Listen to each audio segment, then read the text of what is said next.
بسم اللہ الرحمن الرحیم۔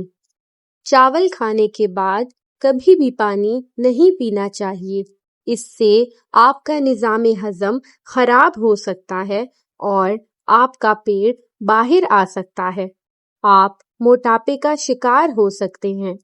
دودھ پینے کے بعد ایک گھونٹ پانی پی لیا کریں۔ رات کو دانت صاف کرنے چاہیے اور کھانے کے فوراً بعد کبھی بھی دانت نہیں صاف کرنا چاہیے، اس سے آپ کے دانت خراب ہو سکتے ہیں۔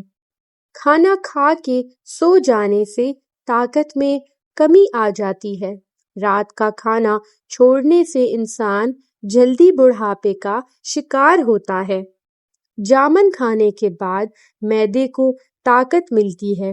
جسم پر غیر ضروری بالوں کو صاف کرنے کا بہترین طریقہ یہ ہے کہ بیسن میں تھوڑی سی ہلدی ملا کر پانی کے ساتھ ایک پیسٹ بنا لیں، اس کے بعد اپنی متاثرہ جگہ پر لگائیں۔ جب سوکھ جائے تو کھرچ کر اتار لیں۔ توری کی سبزی کھانے سے بے بہا طاقت آتی ہے۔ دہی کو بادام کے ساتھ کھانے سے جسم میں طاقت ملتی ہے۔ فالسے کھانے سے گردوں کو طاقت ملتی ہے۔ رات کو انجیر زیتون کے تیل میں بھگو دیں۔ صبح اٹھ کر نہار منہ کھانے سے مردانہ کمزوری سے نجات ملتی ہے۔ گاجر کھانے سے نظر تیز ہوتی ہے اور رنگ بھی نکھر جاتا ہے۔ جس بندے کے ہاتھ کی رگیں ابھری ہوئی ہوں وہ کمزور ہوتا ہے۔ ناخنوں پر کالی مہندی لگانے سے ناخن جلدی بڑھنا شروع ہو جاتے ہیں۔ ماش کی دال کھانے سے شوگر سے نجات ملتی ہے۔ مسواک کرنے سے معدے کی بیماریاں ختم ہو جاتی ہیں۔ دودھ میں کیلا ڈال کر ملک شیک بنا کر پینے سے کمزور لوگ موٹے ہو سکتے ہیں۔ نہانے سے پہلے زخم پر تیل لگا لیا کریں، زخم میں پانی نہیں پڑے گا۔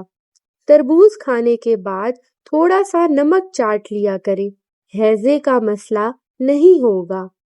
چائے میں الائچی ڈال کر پینے سے دانت کے درد میں آرام ملتا ہے۔ جس شخص کو ہچکیاں آتی ہوں ہو سکتا ہے کہ اس کے گردے خراب ہوں۔ سر میں تیل لگا کر سونے سے برے خواب نہیں آتے۔ سائیکل چلانے سے بڑھاپا دیر سے آتا ہے۔ تیز پتی والی چائے پینے سے دانت خراب ہو جاتے ہیں۔ مسوڑوں سے خون بہتا ہو تو جامن کے 2-3 پتے مسوڑوں پر مل لیا کریں۔ اگر چاہتے ہیں کہ چہرے سے جھریاں ختم ہو جائیں اور چہرہ نکھر جائے تو نیم گرم دودھ میں چند قطرے آپ نے بادام کے تیل کر ملا کر پی لینے ہیں۔ اس سے آپ کے چہرے کا رنگ نکھر جائے گا اور آپ خود حیران ہو جائیں گے اپنے چہرے کا نکھار دیکھ کر۔ انشاءاللہ چہرے کی جھریاں بھی ختم ہو جائیں گی۔ اگر پیاس زیادہ لگتی ہو تو اسٹرابیری کا استعمال کریں، اس سے انشاءاللہ آپ کی پیاس کا مسئلہ حل ہو جائے گا اور آپ کو کم پیاس لگا کرے گی۔ شکریہ۔